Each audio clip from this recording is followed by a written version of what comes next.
한국이 그 대통령의 권한이 상당히 강하다는 것은 정부가 바뀔 때 사법부의 수장인 대법원장을 그 대통령이 임명하는 체제로 돼 있다는 것이죠. 근데 뭐 삼권 분립을 조금 더 실현하는 나라의 경우는 그렇지가 않습니다. 대법관을 뭐 임명하더라도 그 국회에서의 어떤 합의를 갖거나 그런 보충하는 제도가 있는 것이죠. 근데 어쨌든 양승태를 대법원장에 임명한 것은 이명박이었습니다. 그런데 그 양승태가 맨 처음에 이제 사법부를 이끌게 돼가지고 그 취임사에서 한 말이 사회적 약자를 보호하겠다. 이런 것이었어요. 그러니까 뭐 말은 그럴듯하게들 다 하잖아요. 근데 실제로 양승태가 한 것을 보면은 뭐 긴급조치 피해자들이 국가배상을 받을 수 있는 가능성을 없애버렸다든지 또는 KTX 승무원의 그 정규직 임용을 인정하지 않았다든지 그러니까 사회적 약자와는 일단 거리가 멀었던 것이죠. 게다가 굉장히 그 사법부로서 국가의 그 사법부를 대표하는 그런 기관인데 그 헌법재판소 내부 기밀을 빼내가지고 그 친일적인 김앤장 법률사무소에 한테 그 중요한 그 서류 기밀을 빼내가지고 준 것이 양승태 시절에 법원 행정처가 한 일이었다는 거죠. 그래서 지금도 임종헌도 행정처 차장이었기 때문에 지금 구속됐고 뭐 양승태가 지금 구속된 것도 그 때문이겠죠. 근데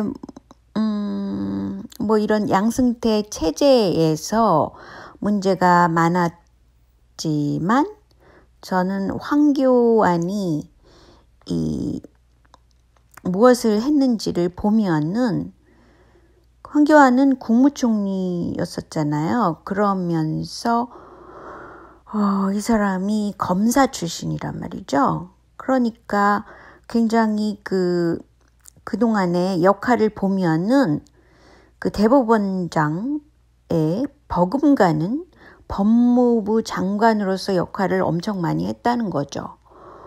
그래서 지금 뭐 양승태는 뭐 구속이 된 상태니까 황교안을 좀 짚어보려고 그래요. 황교안은 뭐 한마디로 뭐 친일적인 발언을 상당히 많이 한 인간입니다. 그러니까 어떻게 한 나라의 총리로서 이런 발언을 했는지 모르겠을 정도로 뭐 일본과 필요하다면 일본과 협의해서 자위대 입국을 허용하겠다. 이게 뭔 소리인지 모르겠어요. 뭐 국군 통수권자가 있는 나라에서 이런 식으로 발언을 마구 했다는 거. 그런 게 상당히 이 사람은 그 친일적인 발언을 마구 한 사람에 속하죠. 그런데 이 사람은 실질적으로는 국무총리였잖아요. 황교안이 박근혜 밑에서. 근데 그의 병적 기록을 보면은 군 면제를 받았어요. 근데 단마진으로서 군 면제를 받았다. 이렇게 얘기는 했지만 실질적으로 병적 기록부를 보면 단마진 판정을 받기 6일 전에 이미 군 면제를 받았다는 자료가 나온 겁니다. 그러니까 완전히 그 부정을 자기가 한 거죠. 군대에 가지 않으려고. 그리고 중요한 거는 우리나라는 1948년에 건국됐다. 48년 건국서를 또 주장한 거예요. 그것도 어디서 주장했냐면 그 교회에서 예배를 보면서 퇴임 예배를 본다 그러면서 이런 소리를 한 거예요. 도대체 이게 일국의 국무총리였던 자가 할 수 있는 말인지 참 한마디로 한심하죠. 근데 이 사람은 뭐 책도 많이 쓰고 뭐 어쨌다 저쨌다 그렇게 이제 출판도 했어요. 근데 저는 그렇게 뭐라 그러나 이빠른 소리 굉장히 많이 해서 책에는 뭐 좋은 말을 굉장히 미사여구를 많이 쓰죠. 이 인간 황교안도 뭐라 그랬냐면요. 자기 책에서 자기가 지켜야 할 가치가 있다. 참된 보수로서 자유민주주의를 지키겠다. 자유민주주의 지켰나 조금 있다가 보실 겁니다. 그리고 시장경제와 법치주의를 실시하겠다. 이렇게 미사여구를 했습니다.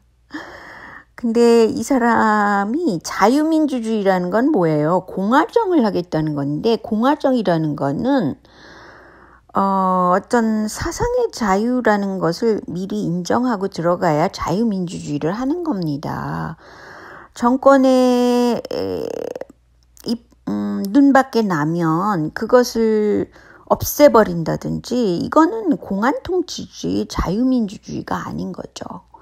그리고 두 번째로 시장경제를 하겠다고 그랬는데 삼성 측의 손을 들어준 거예요. 그래서 지금 삼성이 열심히 황교안을 내세우려고 뭐 차착이나 뭐 이렇게 준비 작업을 하겠죠. 그래서 황교안을 굉장히 거론을 많이 하고 있어요. 그런데 이 사람이 한 짓을 보면 법치주의에도 어긋나고 시장경제에도 어긋나고 자유민주주의에도 어긋난 짓을 한 겁니다. 박근혜 밑에서. 그러니까 법무장관이었으니까 뭐 그 사법부의 총괄하는 힘이나 마찬가지잖아요. 우리나라에서는 그렇죠. 이 사람이 자유민주주의를 한다 그러면서 정당을 해산시켰어요. 공안통으로서. 그거는 세계의 정당 역사상 아주 드문 일입니다. 이런 거는.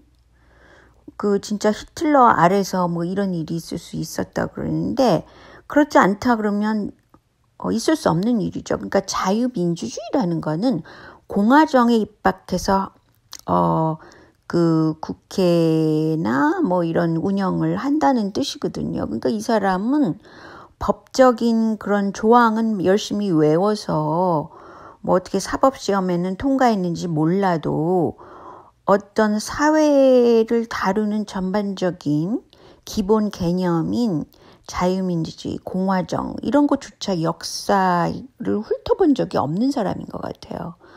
그래서 도대체 정당이라는 정당을 대표해서 국회의원이 으로 선출돼가지고 국회에 들어간 정당을 훼손시켰다는 거예요. 그게 아무리 공안통으로서 이 사람이 굉장히 자기 딴에는 뭐 민노당을 없애야지 뭐 이런 식으로 그렇게 생각을 했을 거예요. 그런데 뭐 민노당 없앤다는 거는 그 뉴라이트 있잖아요. 류석준 교수. 그 사람도 민노당을 없애야 된다라고 얘기했잖아요. 그러니까 도대체 이거는 뉴라이트적인 사고방식이라는 거죠. 근데 이 자유민주주의, 공화정의 기본 틀도 모르는 인간이 이런 법무장관이 됐기 때문에 이런 일이 일어난 거죠. 그래서 헌정사상 첫 번째로 정당을 강제 해산시킨 거예요. 이 사람이. 근데 이것은 전 세계적으로 볼 때도 하나의 그 오점을 남긴 겁니다.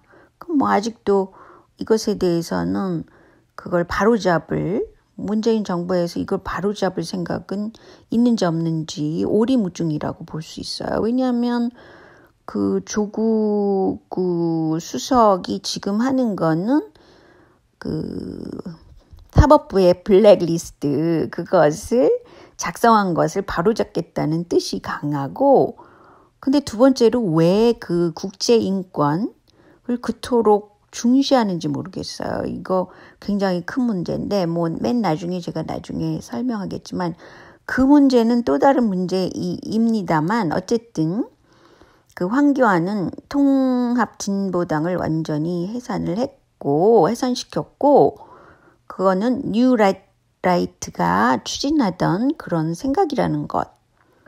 그리고 또 한 가지는 엑스파일에서 이 황교안이 법무부 장관으로서 홍석현, 이학수 그런 사람들을 불기소 처분시키고 그 대신에 뭐를 했냐면 이 사람이요. 지금은 뭐 죽었다고 그러는 노회찬을 기소해버린 겁니다. 그래서 삼성 엑스파일의 당사자들을 다 일종의 무죄 처리를 한 거예요. 그러면서 공안통으로 갔다는 것이죠. 그러니까 이 황교안은 뉴라이트적인 요소가 굉장히 많은 사람입니다. 그리고 동시에 시장경제나 법치주의를 실시하지 않은 사람이에요. 그러니까 자기가 책에서는 열심히 자유민주주의와 시장경제와 법치주의를 그것이 바른 가치를 지킨다. 자기가 그 바른 가치라고 생각한다라고 얘기를 하면서도 자유민주주의도 지키지 않고 시장경제 법치주의도 지키지 않은 것이 황교안이라는 거죠. 그리고 본인이 그 서류도 엉터리로 해가지고 단마진 걸렸다고 그러면서 국방의 의무도 안 한 사람이죠. 그런 사람이 어떻게 일본과 협의해서 필요할 때는 자위대 입국을 허용하겠다? 그러니까 뭐 자기는 군대에 안 갔다 왔으니까 그 국군 통수권자로서의 그 생각이 없는 거죠. 보통 보수라는 거는 안전, 뭐 국방, 또 그런 거를 중시를 하는데 이 사람은 도대체 옆 나라의 힘을 빌리겠다 이런 거랑 다름없는 거잖아요. 근데 그것도 이미 먼저 말하는 거, 뭐 일본이 그렇게 하겠다, 뭐 이명박 때는 그런 말들이 많이 돌았지만 아무리 그렇다고 해도 지가 총리로서 그런 말을 먼저 한다는 게 이게 말이 돼요? 그건 말이 안 되는 거죠. 그래서 황교안 이 사람은 완전 X파일처럼 X인 사람입니다. 여러 가지 점에서 볼 때 X 쳐야 될 사람이죠. 근데 지금 나서서 뭔가 자기가 보수, 사이비 보수죠. 한마디로 뉴라이트죠. 뉴라이트적인 보수를 이끌겠다라고 나서려고 그러는데 글쎄요. 한국 사람들이 그렇게 만만할까? 그건 좀 의문입니다. 근데 제가 이제 대법원이나 법무장관 이런 거에 대해서 얘기를 하면서 훑어보니까 현재 김명수 대법원장 체제에서 볼 때는 사실은 원래는 김명수라는 이 인물이 맨 처음에 그 사법부의 수장으로 거론되지 않고 무슨 좀 더 여성들 대법관들이 거론됐었다고 그래요. 근데 조국 민정수석이 굉장히 여기에 영향을 끼친 것 같아요. 근데 김명수라는 사람은 국제인권법 연구회 간사로도 있었던 김형연 법무비서관 지금 문재인 정부에 들어가 있는 그래서 청와대에서 일하는 그 사람과 더불어서 굉장히 국제인권을 너무 주장을 하는 거예요. 그걸 기반으로 깔고 있는 거예요. 물론 사법부를 개혁하는 건 굉장히 좋다고 봐요. 그렇지만 왜 굳이 그 기조를 국제인권에 맞추냐는 거죠. 이거는 그 외부의 어떤 더 큰 국제적인 세력의 입김이 들어갔다고 볼 수 있는 거죠. 그래서 예를 들자면 양심적 병력 거부 판례를 보면은 박근혜 때는 처벌해야 된다라는 쪽으로 간 그 판례가 좀 있었어요. 요 자주색이 그런 거거든요. 근데 지금 문재인 하에서는 완전히 처벌하면 안 된다 쪽으로 그렇게 초록색 있죠. 진한 초록색 무죄다 라고 완전히 간 거예요.